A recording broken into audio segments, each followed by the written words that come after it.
Okay, so in this video, what we're going to do is now that we've covered all of the different political ideologies and reform movements, now we're going to let them all fight each other. Now we're going to actually see what happens when we let them interact. And what we're going to get is a series of revolutionary actions. So, what we're going to look at today is the first one of these in the 19th century. And this is the Revolution of 1830. It's sometimes also called the July Revolution. And I hinted at this one when we were talking about French liberalism. So this is the French liberal response to a lack of a political voice.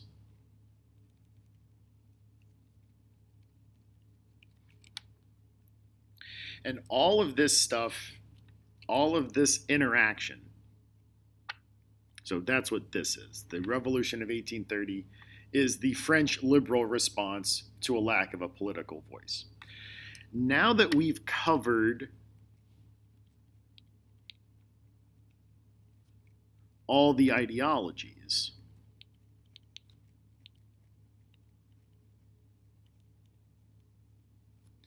we're going to let them all loose and they're all going to fight.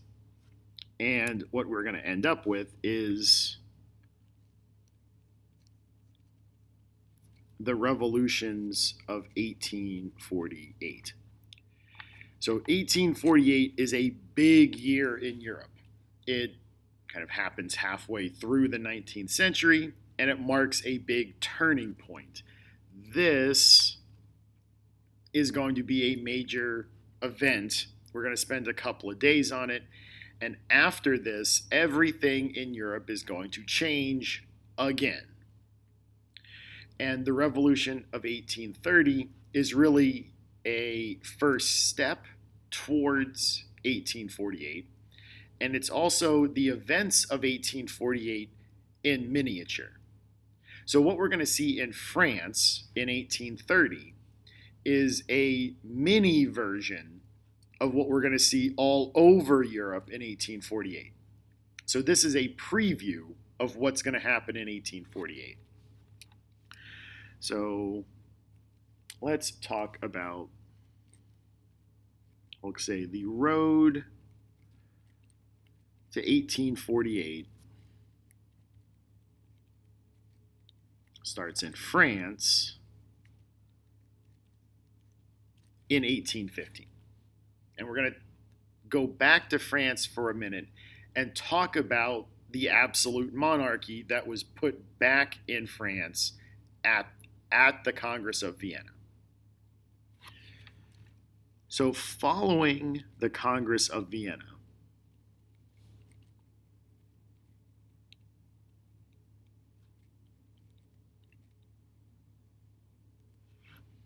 which was the foundation of this conservative concert of Europe and kind of maintains the balance of power. So following the Congress of Vienna, Louis XVI's family was put back in charge of France.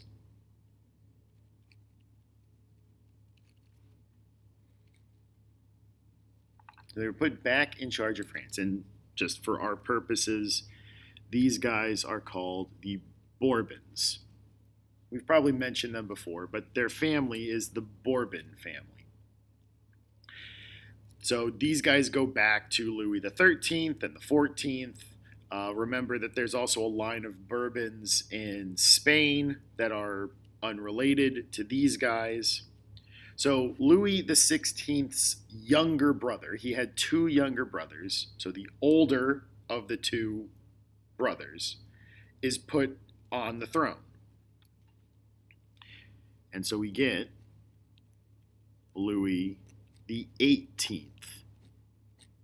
Now, quick side note, what about Louis the 17th? Well, Louis the 17th was 16's, I'm going to stop using Roman numerals for a second. He was 16's son.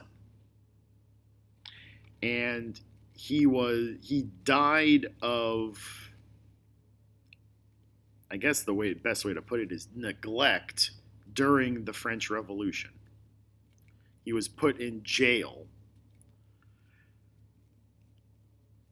and he probably died of tuberculosis or some other disease you get in jail at the age of 10. So he lived a very short and probably miserable life.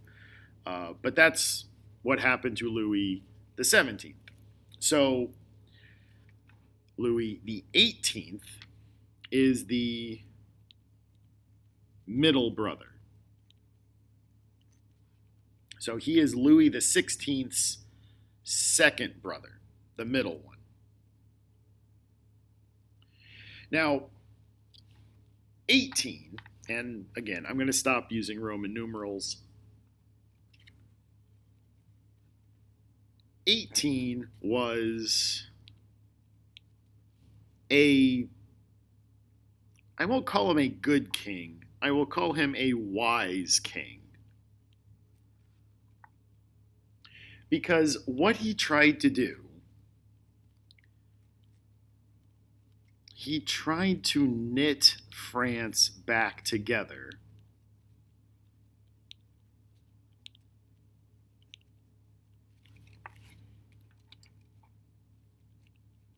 after the Revolution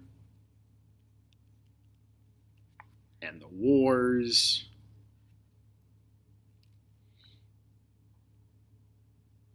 So France was very divided.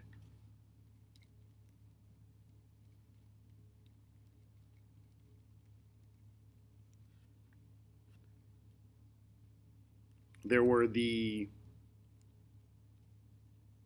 conservatives who wanted revenge for what happened during the Revolution.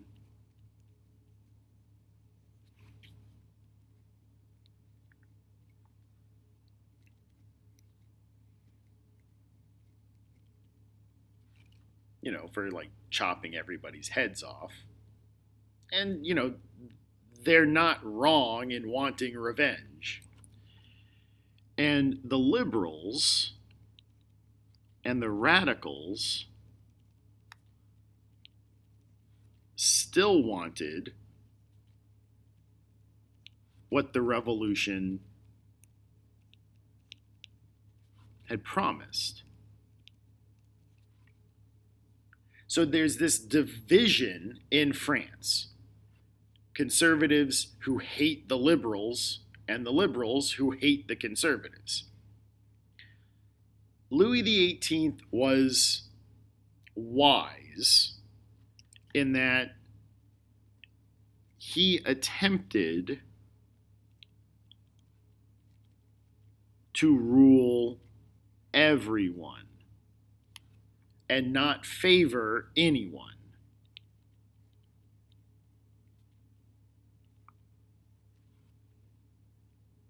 So, what happens during 18's reign? Louis XVIII grants France a constitution.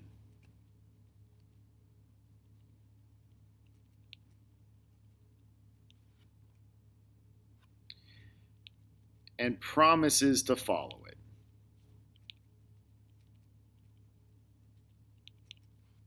And part of the Constitution allowed for a parliament.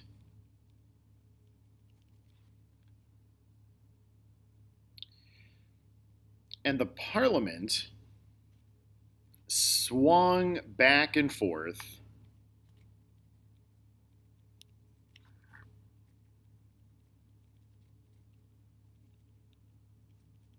between the liberals being in charge and the conservatives being in charge. And what 18 does, Louis XVIII kind of tries to force the Parliament to stay in the middle. So Louis XVIII kind of tries to balance these swings. When it becomes too conservative, he acts more liberal. When it's more liberal, he acts more conservative. So he's always trying to walk the middle ground, because what he's trying to do is put France back together. And in that sense, he was wise. He knew that if he favored one side or the other, there would be a civil war. Unfortunately, Louis XVIII did not have any children. So when Louis dies, the youngest brother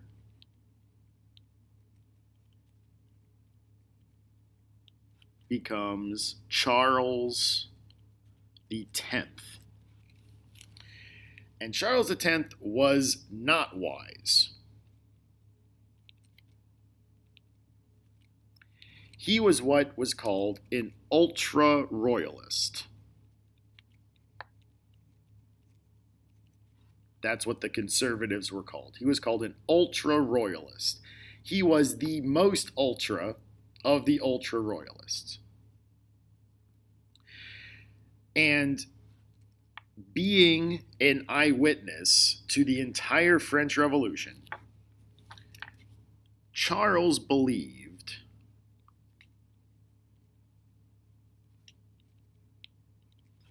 that Louis lost his head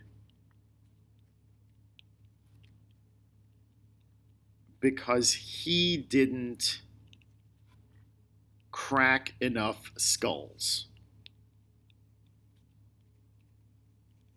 He was not nearly strong enough with the people that opposed him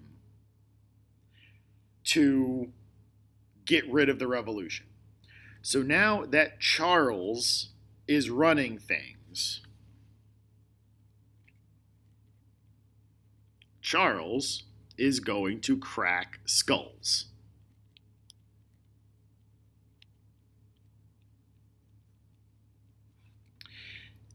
And he is going to lose.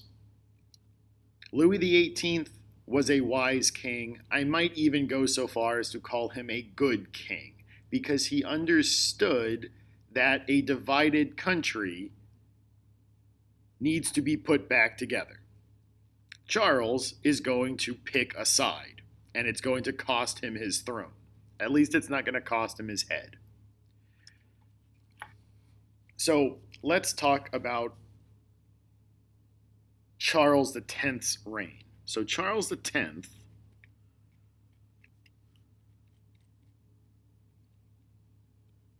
comes to power in 1824.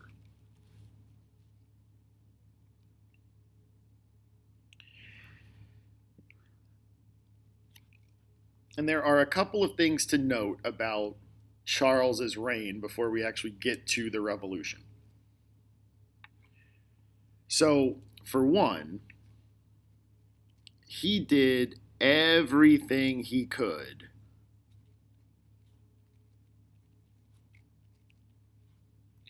to prevent the liberals from doing anything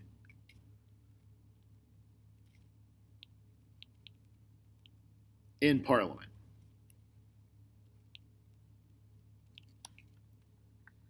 He cheated, he changed the rules in the middle of the game. He did everything he could to prevent the liberals from doing anything. Anything and everything. If it was legal, he did it. If it was illegal, he did it. And all this did was embolden the liberals. And they won more elections.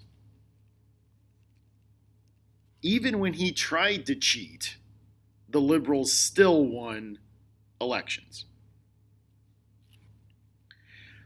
The other thing to note about Charles X is that he had a very thin skin. He took everything personally.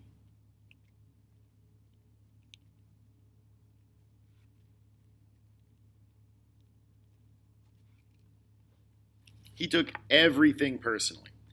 And I'm going to give you an example of this because it's going to be very important for the actual revolution. In 1827,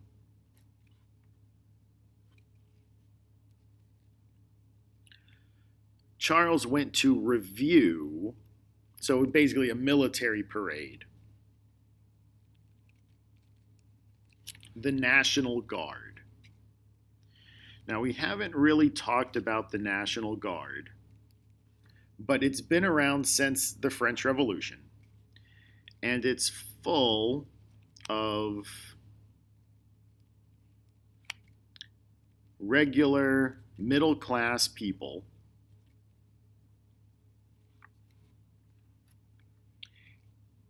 and it's kind of like a domestic defense force.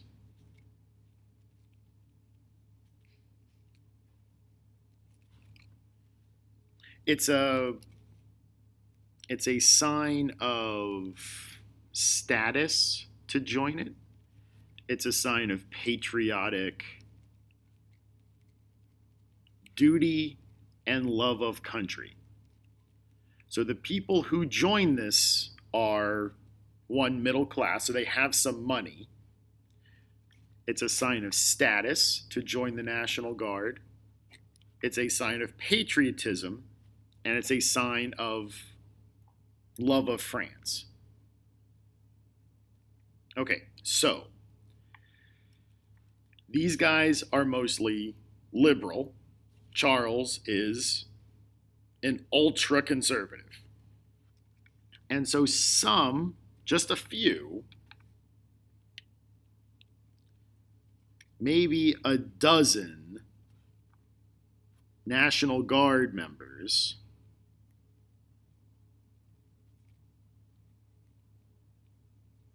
heckled Charles as he passed.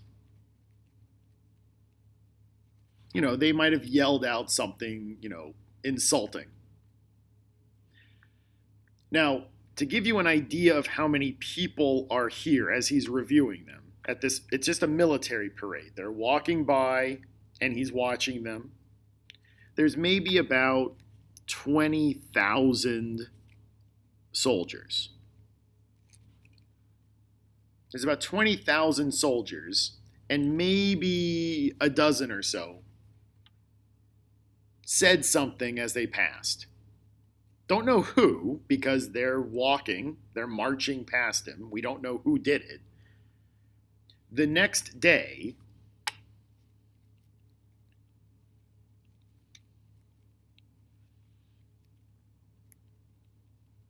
Charles disbands the whole National Guard.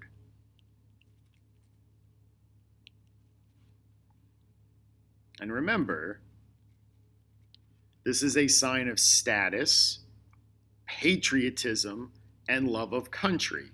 And what has the king of your country done? It's pretty much a slap in the face. And the additional dumb thing, because it was dumb to do this in the first place, he neglects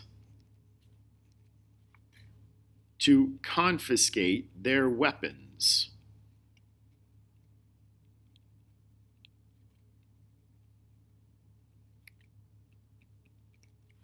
We'll see if that comes up again. It definitely will. Okay, so now let's jump ahead to 1830. So let's jump ahead to 1830. So in 1830, there is a new election,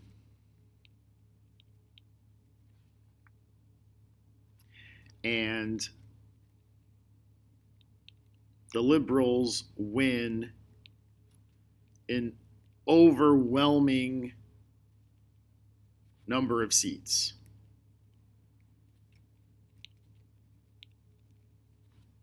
It's a landslide. And Charles has had enough. He's changed the rules, he's broken the rules, he's cheated and stole and done everything he can to prevent the Liberals from taking seats, and he's had it. So there's a emergency powers clause in the Constitution. Kind of think of it like a self-destruct button. That if he enacts this clause, then he gets to rule by himself without Parliament. And so he hits the emergency button.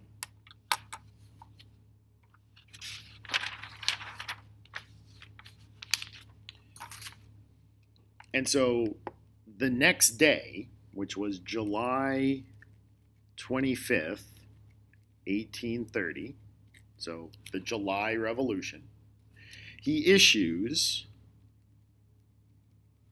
what become known as the Four Ordinances, like 4 rules, 4 laws, 4 royal decrees. And here's what they are.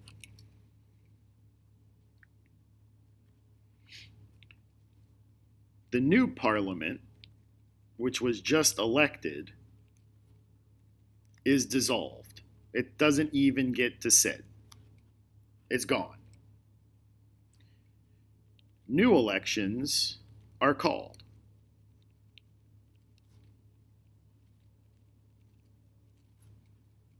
So the new Parliament, we just had elections. They don't even get to go. Those people are out. New elections are called. For these new elections, only the richest landowners can vote. So remember, rural landowners are still conservative. It's the urban rich people who are liberal. They want to be included in the political process. And Charles is saying, nope, you guys can't vote. Only the people that like me can vote. And the last one, and the biggest problem, is that freedom of the press is abolished.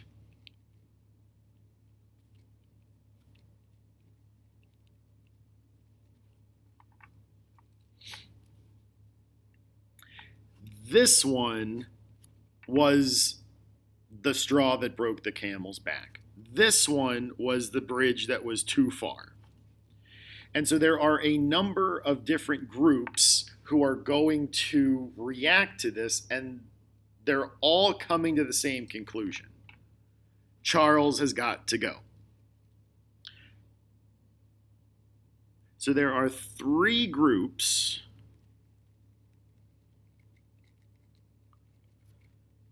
that all come to the same conclusion.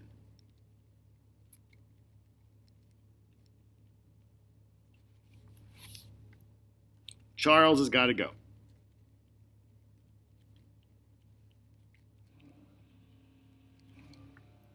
Now, they come to this conclusion through different ways.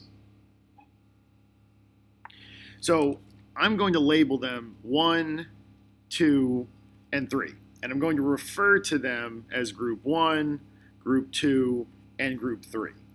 The first group are the printers, because if freedom of the press is abolished, they're now all out of work. So these are actual working people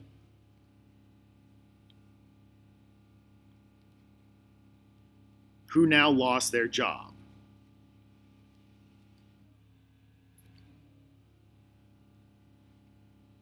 The printers, they've lost their jobs and they're angry.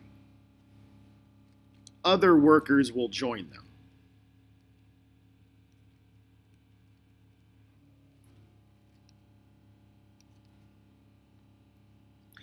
The second group are the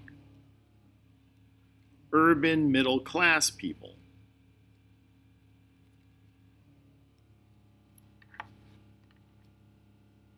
These people just lost their right to vote.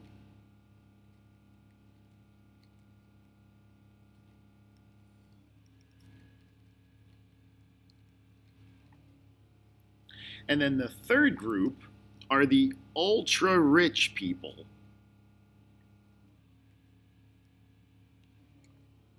And they're mad because Charles acted without their advice. Like, these are the people that already have influence, and Charles did this without asking what they thought of it. So all three of these groups come to the same conclusion, independently. Charles has got to go. And for the moment, all of their interests align. They all have the same purpose.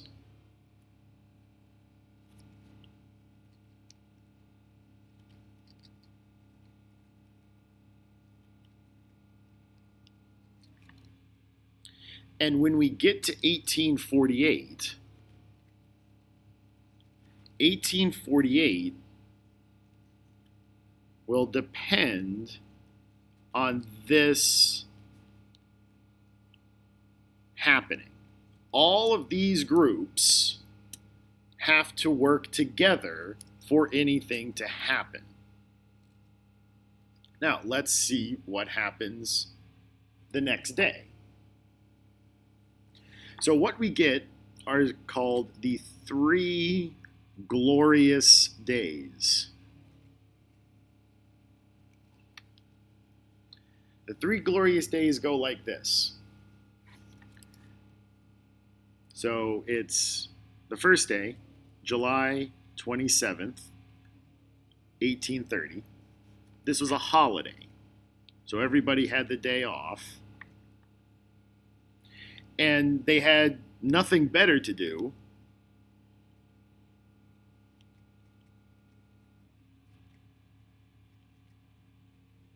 but sit around and complain about the 4 ordinances.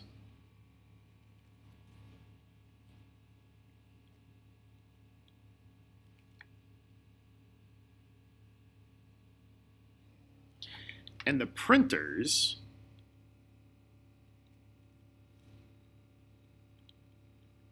publish angry responses.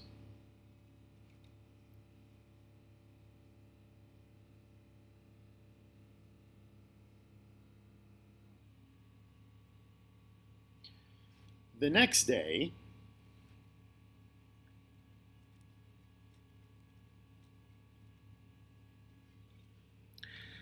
the army comes into Paris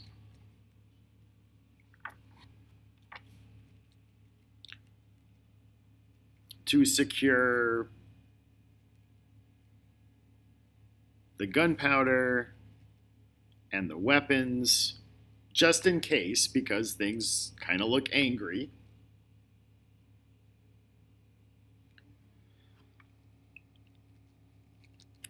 But Group 1, so the actual working class people of Paris, set up barricades to trap the army in the streets.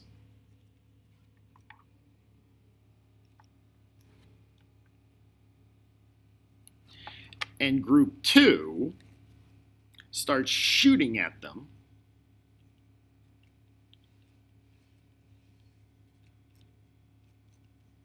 with the guns Charles should have confiscated.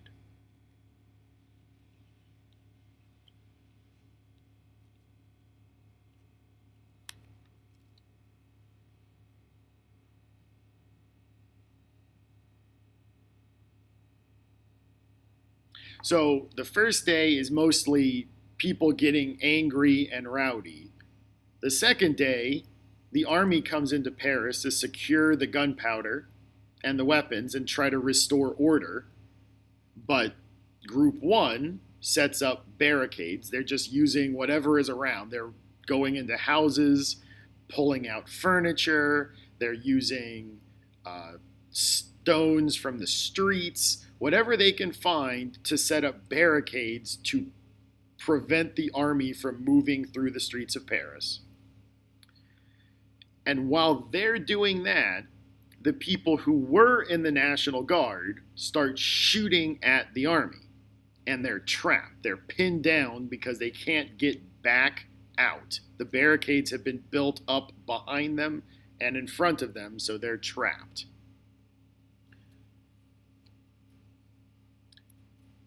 This continues into the third day.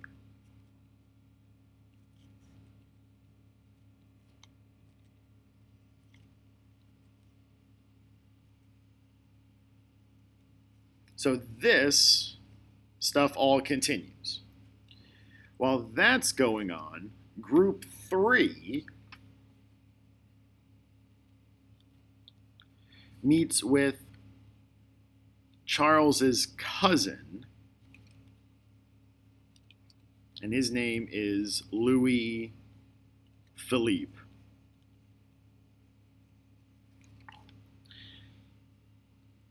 And they ask him, so the rich people of Paris ask Louis Philippe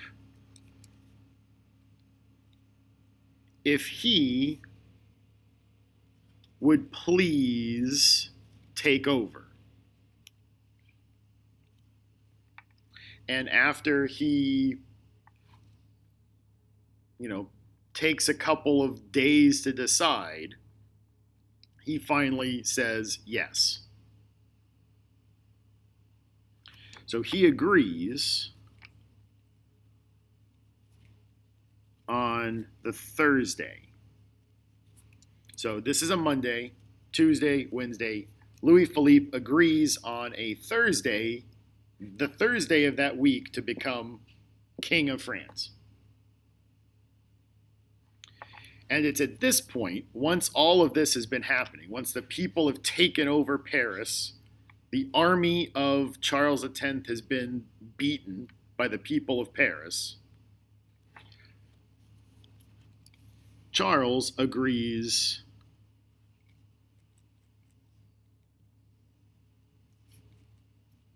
to resign. And now we get King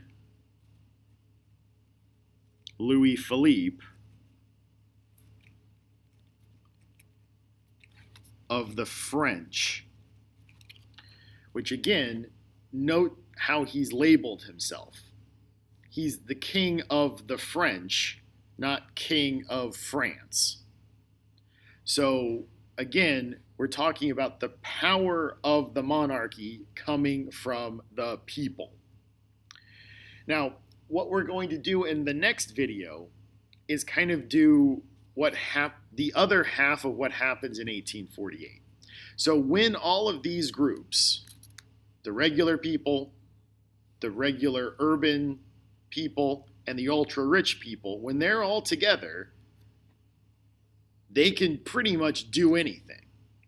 When they're not united, bad things happen. And we'll take a brief look at what happens when these three groups don't work together in our next video. So until then, this is Mr. Nissen signing off.